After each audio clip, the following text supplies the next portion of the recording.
Assalamualaikum warahmatullahi wabarakatuh.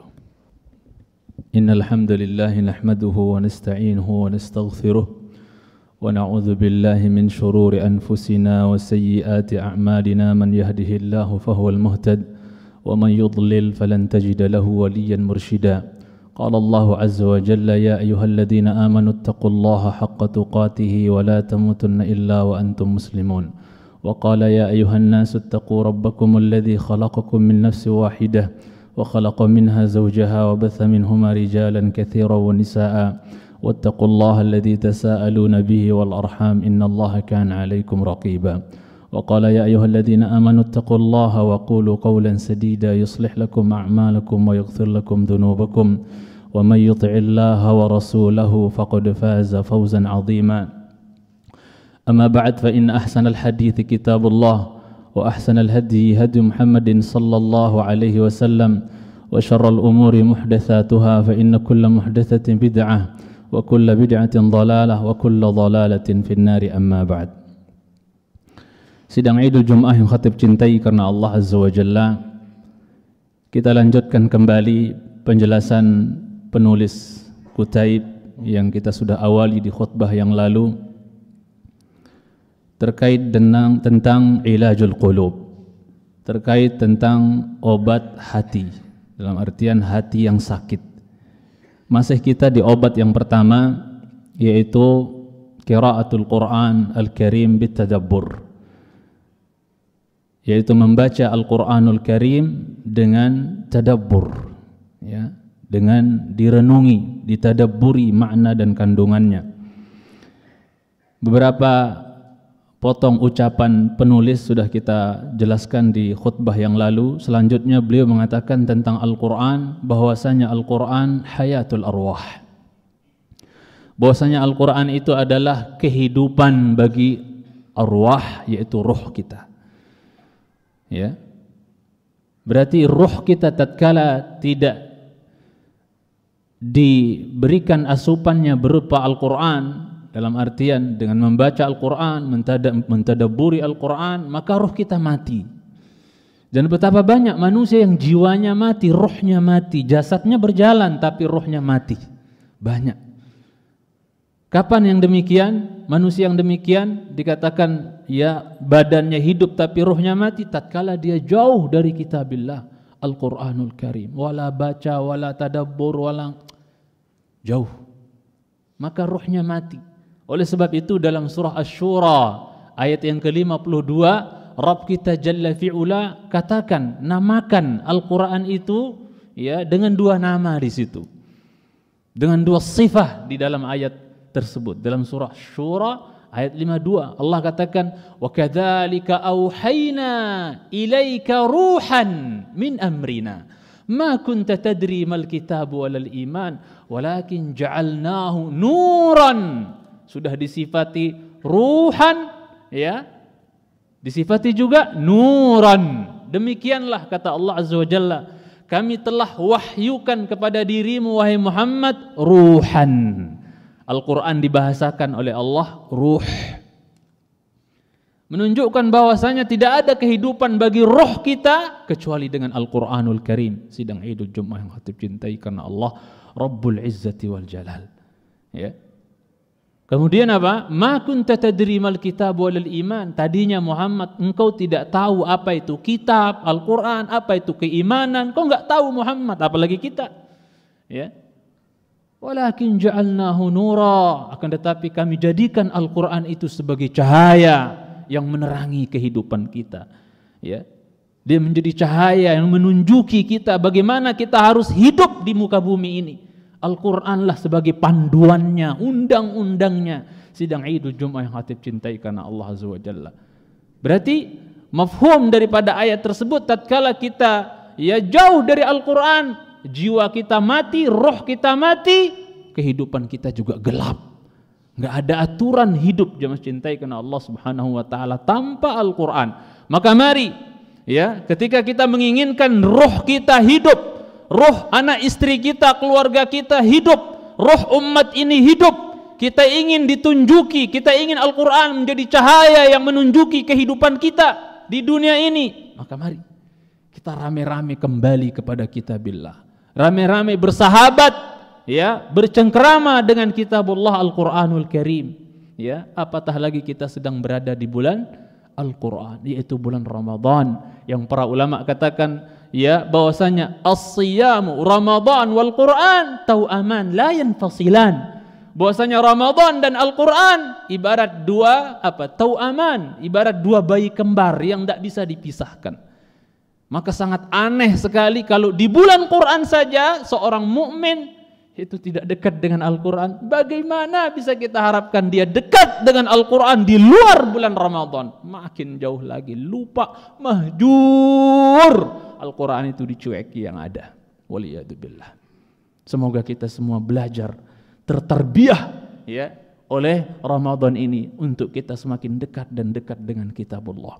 Kemudian sidang Idul Jum'ah yang hati cintai karena Allah Azza wa Jalla, wa huwa kalamu rabbil alamin, dan Al-Quran ini keyakinan kita Ahlus Sunnah wal Jamaah, tidak seperti keyakinan kelompok yang menyimpang, yang mengaku Islam, ya. Keyakinan hak benar Ahlus Sunnah wal Jamaah bahwa Al-Quran kalamu rabbil alamin, dia adalah firmannya, ucapannya Rabbul Alamin, Allah Rabbul Izzati wal Jalal. Tidak seperti keyakinan sebagian kelompok menyimpang seperti Mu'tazilah yang meyakini bahwasanya Al-Quran adalah makhluk. Berarti kalau dia makhluk ya bebas, diinjak-injak juga nggak apa-apa. Seperti yang dilakukan sebagian dosen, waliyadzubillah, menginjak Al-Quran di hadapan muridnya karena, ya, membrainwash daripada, ya, ya, mahasiswanya bahwasanya Al-Quran itu adalah apa? Adalah makhluk, bukan kalamullah. Sehingga mau dihinakan, mau dibuang di mana juga bebas, waliyadzubillah.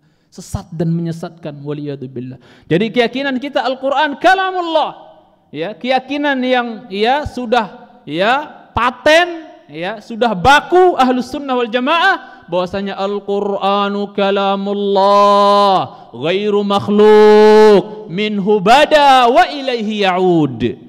Bahwasanya Al-Quran adalah firman Allah, ucapan Allah, bukan makhluk. Ya, dari sisi Allah datangnya Al-Quran dan kepada Allah juga akan kembali. Maka sebelum Al-Quran kembali kepada Allah, sebelum datang satu malam di mana, ya, Al-Quran semua ayat-ayatnya terangkat dari mushaf-mushaf yang selama ini kita baca, sebelum itu terjadi mari kita kembali kepada kitabullah. Sidang Idul Jum'ah yang khatib cintai karena Allah Azza wa Jalla. Kembali kita kepada Al-Quranul Karim sebelum Al-Quran itu diangkat oleh Allah Rabbul Izzati wal Jalal. Dan bayangkan kalau seandainya Al-Quran dikatakan bukan kalamullah tapi dia adalah makhluk, maka konsekuensi jeleknya, konsekuensi buruknya adalah, ya, seorang mukmin harus meyakini juga bahwa Al-Quran berarti banyak kurangnya, banyak celaknya, banyak kurangnya.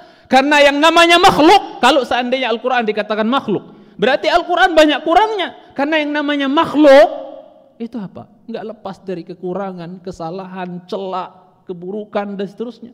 Ya, berarti Al-Quran kalau dikatakan makhluk banyak kurangnya juga dong, karena dia makhluk. Waliyadzubillah. Ya, waliyadzubillah. Ya. Allah telah berfirman tentang kitabnya Al-Quran, Alhamdulillahilladzi anzala ala abdihil kitaba wa lam yaj'al lahu iwaja. Bahkan qayyima, udah lam yaj'al lahu iwaja, Allah taukidkan, kuatkan lagi, qayyiman. Segala puji bagi Allah yang telah menurunkan kepada hambanya yaitu Muhammad sallallahu alaihi wasallam kitab yaitu Al-Quran, dan Allah tidak jadikan Quran tersebut di dalamnya kebengkokan, penyimpangan, celak, aib, kekurangan, enggak ada. Ya, yang ada malah qayyiman. Al-Quran itu lurus. Bahkan Allah yang telah katakan inna hadzal Quran yahdi lillati hiya aqwam. Sesungguhnya Al-Quran ini menunjuki kepada jalan yang lurus, kata Allah Rabbul Izzati wal Jalal. Kemudian ucapan bahwasanya Al-Quran adalah makhluk itu adalah ucapan kufur. Sidang Idul Jum'ah yang hati cintai karena Allah Subhanahu wa taala. Kemudian yastadhi'u bihil 'abdu fi dhulumatis syubuhati wasyahawat. Dengan Al-Quran ini seorang hamba tercahayakan, tertunjuki, ya, dengan Al-Quran ini seorang hamba bisa mendapatkan cahaya, tertunjuki, ya, dalam kegelapan syubhat dan kegelapan syahwat. Biasanya orang kalau kurang ilmu cepat kena syubhat. Ya, kelihatannya sih benar, tapi padahal nggak benar, syubhat. Bagaimana dia bisa menelisik, bisa menilai bahwa ini adalah syubhat yang membahayakan kita, ya, membahayakan seorang hamba mukmin. Yang Imam Adz-Dzahabi katakan asy-syubhu khattafah wal qulubu dha'ifah. Syubhat itu sangat cepat menyambar, sedangkan hati yang disambar lemah. Ya. Bagaimana kita bisa kokoh, kuat? Bagaimana kita bisa menilai ini adalah syubhat? Ya, kelihatannya sih dipoles-poles kayak benar, padahal nggak benar. Syubhat. Bagaimana kita bisa tahu? Kembalilah kepada Al-Quran. Belajar Al-Quran, fahami Al-Quran, tadabburi makna dan kandungan Al-Quran. Kebal kita dari syubhat, insya Allah. Kebal kita dari syubhat. Sidang Idul Jumat yang dicintai Subhanahu wa ta'ala, yang dihiaskan oleh syaitan-syaitan manusia atau mungkin syaitan di kalangan jin, dihiasi ya, sesuatu itu bagus, benar kelihatannya, padahal itu tidak benar. Syubhat, samar, nggak kelihatan kalau itu salah, kelihatannya kayak benar gitu loh. Dan itu betapa banyak di hari ini, apalagi kita hidup di dunia medsos, semua di share, kayaknya benar semua tuh. Apalagi yang ngomong orang bertitel dan seterusnya, waliyadzubillah, padahal kebatilan di balik itu semua. Kalimatu haqqin urida bihi batil, kata Ali bin Abi Thalib. Kayaknya saya kalimatnya hak gitu, kayaknya benar, padahal di dalamnya kebatilan yang tersembunyi, tersimpan, waliyadzubillah. Bagaimana kita bisa melihat? Bagaimana kita bisa mengetahui? Bagaimana kita bisa kebal dari terpaan, ya, syahwat-syahwat tersebut, gelombang syubhat-syubhat tersebut? Tidak ada lain, kita harus belajar Al-Quran, mendalami Al-Quran, mentadabburi Al-Quran, kebal kita insya Allah, dijamin. Ya, kita akan kebal dari syubhat-syubhat tersebut. Begitu juga penyakit syahwat, dan ini semua penyakit hati yang membuat hati kita akan sakit. Betapa banyak hamba-hamba Allah yang menderita hatinya, sakit hatinya karena korban dari syubhat dan syahwat. Ini penyakit hati semua. Obatnya Al-Quranul Karim. Sekali lagi, obatnya Al-Quranul Karim. Kemudian sidang Idul Jumat yang hati cintai Subhanahu wa ta'ala, wa yata'azza bihi an kulli faidin. Seorang mukmin menghibur diri ya dengan Al-Quran dari apa yang luput dari dirinya. Banyak urusan dunia yang mungkin belum kita dapatkan. Banyak urusan dunia, perkara dunia yang masih luput dari kita, belum kita raih. Hibur diri dengan Al-Quranul Karim. Baca Al-Quran, tadabburi Al-Quran. Masya Allah. Apalagi setelah kita baca khotam nih Al-Quran, khotam dari awal sampai akhir, ternyata secuil pun, sepotong pun, sedikit pun tidak kita dapatkan dari Fatihah sampai An-Nas. Tidak kita dapatkan Al-Quran menyanjung dunia beserta perhiasan yang tidak ada. Yang ada dijelek-jelekin malah dunia. Sehingga tatkala kita belum dapat ini, belum dapat itu, belum dapat rezeki ini, ya harta ini, harta itu, ya luput dari kita, biasa aja. Selama Al-Quran ya masih gagah di rumah kita, kita kaya. Ya, selama Al-Quran dipegang oleh diri kita dan keluarga kita, anak istri kita, kita mampu, kita kaya di mata Allah Azza wa Jalla. Kita bahagia. Mau kayak apapun kehidupan orang glamor, nggak ada Quran di rumahnya, atau ada Quran tapi nggak pernah disentuh, hatta bulan Ramadan nggak disentuh, sengsara jiwa mereka, sakit hati mereka itu.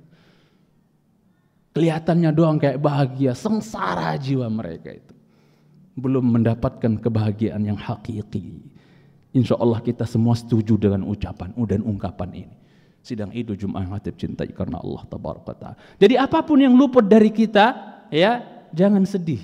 Hibur dirimu dengan Al-Quran. Kita akan tenang, kita akan tenteram jiwa kita. Kemudian wa yata'azza bihi an kulli musibah. Dengan Al-Quran seorang hamba menghibur diri dari segala macam bentuk musibah yang mendera.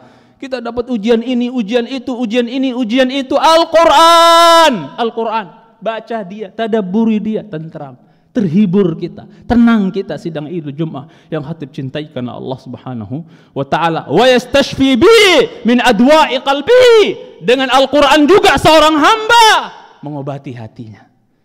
Kita perlu mengobati hati kita. Ada usaha untuk kita obati hati kita. Sebagian kita Masya Allah kalau ada sakit fisik, uprak cari rumah sakit terbaik, sampai harus jauh-jauh bahkan ke luar negeri. Tapi hatinya, jiwanya, rohnya menderita, nggak ada usaha untuk dia cari obatnya. Padahal dekat depan rumahnya, bahkan ada yang nempel rumahnya dengan tempat ya obat hati tersebut, masjid. Quran ini numpuk, kiri kanan banyak, menunggu siapa yang mau pegang dia, siapa yang mau baca dia, siapa yang mau menjamah dia. Ini semua mushaf kiri kanan kita yang numpuk ini menawarkan kesembuhan, menawarkan kesembuhan untuk jiwa kita, hati kita yang sedih, gundah gulana, susah. Ya, siapa yang mau dihibur sama Al-Quran? Baca dia, terhibur kita. Pasti itu kalamullah, bukan kalam kiai, kalamullah. Sembuh hati kita. Coba aja baca dia, tadabburi dia, ta'ammuli dia, sembuh kita. Aku qouli hadza wa astaghfirullah li wa lakum wa lisairil muslimin wal muslimat min kulli dhanbin wa khati'ah fastaghfiruhu innahu huwal ghafurur rahim.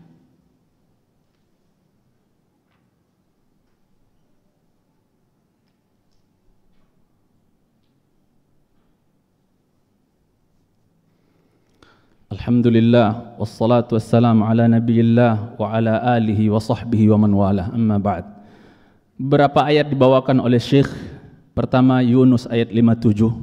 Ya ayyuhan nas qad ja'atkum mau'izatun min rabbikum wa shifaa'un lima fis sudur. Wahai semua manusia, ente mau kafir mau mukmin semua kena panggil. Wahai semua manusia, telah datang kepada kalian mau'izah, nasihat. Kalau kita nggak bisa dinasehatin, mau pakai apa lagi coba jemaah? Ya, mungkin omongan ustadz, omongan kiai, omongan dai, omongan ulama, nasihat ulama kurang didengar mungkin. Lah ini yang kita bawakan, mau'izatun mir rabbik, nasihat dari sisi Rabbmu, masih nggak kena juga. Lah masalahnya apa ya? Bukan membaja lagi, membatu kali hati. Kalau mau'izah dari Allah, nasihat, ujangan dari Allah langsung nggak bikin hati kita tersentuh, ya, nggak bikin hati kita bisa sembuh, ya, dari sakitnya. Walah, sudah parah sekali berarti sakitnya. Sidang Idul Jumat Hatib Cintai Subhanahu wa Ta'ala. Mari, telah datang kepada kalian nasihat dari Rabb kalian, ya, mir rabbikum, dari Rabb kalian, bukan dari ustadz, mir rabbikum, dari Allah. Quran ini mau'izah, nasihat, sebaik-baik mau'izah. Ya, maka orang sering rakus, tamak, minta nasihat dong Pak Kiai, minta nasihat dong Pak Ustadz, Pak Ajengan, Pak Buya. Ya, kenapa kita nggak minta nasihat dari Al-Quran? Baca dia, tadabburi dia, dapat banyak nasihat. Nasihat semua isinya Al-Quran itu. Sidang Idul Jumat Cintai Subhanahu wa Ta'ala. Ya, wa shifaa'un lima fis sudur, sesuai dengan materi kita, bahwasanya dalam Quran itu ada syifa, obat, penawar bagi penyakit-penyakit yang ada di dalam hati, yang ada di dalam dada kita. Allah juga berfirman, qul huwa lilladzina amanu hudaw wa shifaa. Katakan kepada mereka wahai Muhammad, dalam surah Fussilat ayat 44, katakan kepada mereka Muhammad, orang-orang yang beriman tersebut, bahwasanya Al-Quran tersebut bagi orang-orang beriman hudan, petunjuk, wa shifa, dan juga obat, kata Allah Subhanahu wa Ta'ala. Kemudian sidang Idul Jumat yang Hatib cintai karena Allah Azza wa Jalla, di surat Al-Isra ayat yang ke-82 Allah juga katakan, wa nunazzilu minal Qur'ani ma huwa shifa, ya, wa rahmatul lil mu'minin, dan kami turunkan juga sebagian dari Al-Quran tersebut, ya, yang bisa menjadi obat dan juga rahmat bagi orang-orang yang beriman. Maka Syekh mengatakan, fatabaraka man ja'ala kalamahu shifaan li suduril mu'minin. Maha suci Allah yang telah menjadikan ucapannya, kalamnya, yaitu Al-Quran. Maha suci Allah yang telah jadikan ucapannya sebagai apa? Sebagai obat bagi hati-hati orang-orang yang beriman. Wa hayatan liqulubihim, dan maha suci Allah juga yang telah menjadikan Al-Quran itu sebagai kehidupan buat hati hamba-hambanya yang beriman. Wa nuran libasairihim, maha suci Allah yang telah menjadikan Al-Quran sebagai cahaya bagi pandangan mereka. Wa ghidhaan liqulubihim, dan Allah jadikan juga Al-Quran itu sebagai gizi buat hati mereka. Wa qurratan liuyunihim, dan Al-Quran sebagai penyejuk pandangan mata mereka. Sejukkah mata kita melihat Quran selama ini? Ya, mana yang lebih kita sejuk? Kita ngelihat HP kita yang lebih sejuk, bikin sejuk mata kita nih. Lebih senang nih mata kita ngelihat HP kita atau ngelihat Quran? Nilai diri kita masing-masing. Ya, apakah Quran yang jadi qurratu ain kita selama ini atau HP setan gepeng ini yang jadi qurratu ain kita selama ini? Timbang-timbang diri kita sidang Idul Jumat. Zinu wa zinu anfusakum qabla an tuzanu. Umar bin Khattab pesankan, timbang diri kalian sebelum nanti kalian ditimbang. Timbang diri kita, hisab diri kita. Hasibu anfusakum qabla an tuhasabu. Selama ini yang gepeng ini yang lebih membuat mata kita enjoy atau Al-Qur'an? Hisab diri kita sidang Idul Jumat yang hati cintai Subhanahu wa taala. Kemudian, fa ya man tabhathu an dawa'in liqalbika, ya, dawa'uka fil Quran. Wahai laki-laki mukmin yang kau sedang mencari obat bagi hatimu yang gundah gulana, galau, sedih, obatmu di Quran. Wa ya man tabhathina an dawa'in liqalbiki, wahai hamba muslimah mukminah yang kau sedang galau, sedang sedih, sedang susah, hatimu terasa sakit, gundah, sempit, dawa'uki fil Quran. Obatmu wahai hamba muslimah ada di dalam Al-Quran. Ya, cengkram Al-Quran, pegang Al-Quran. Ini buku, satu-satunya buku, satu-satunya kitab, nggak boleh lepas dari dekapan kita. Nggak boleh lepas buku ini, satu-satunya di dunia ini buku yang nggak boleh lepas dari dekapan kita, Quran. Buku-buku paket kita dari SD, SMP, SMA, kuliah, S1, S2, S3, S apa kek, semuanya bakal kita tinggal. Coba, siapa yang masih pegang sekarang, yang masih setiap hari buka itu buku-buku paket dia dulu, semua kita tinggalkan. Nggak dosa kita tinggalkan itu buku-buku umum, buku-buku kimia apa, nggak dosa kita tinggalkan. Yang jadi masalah kalau Al-Quran ini sudah nggak kita dekap lagi.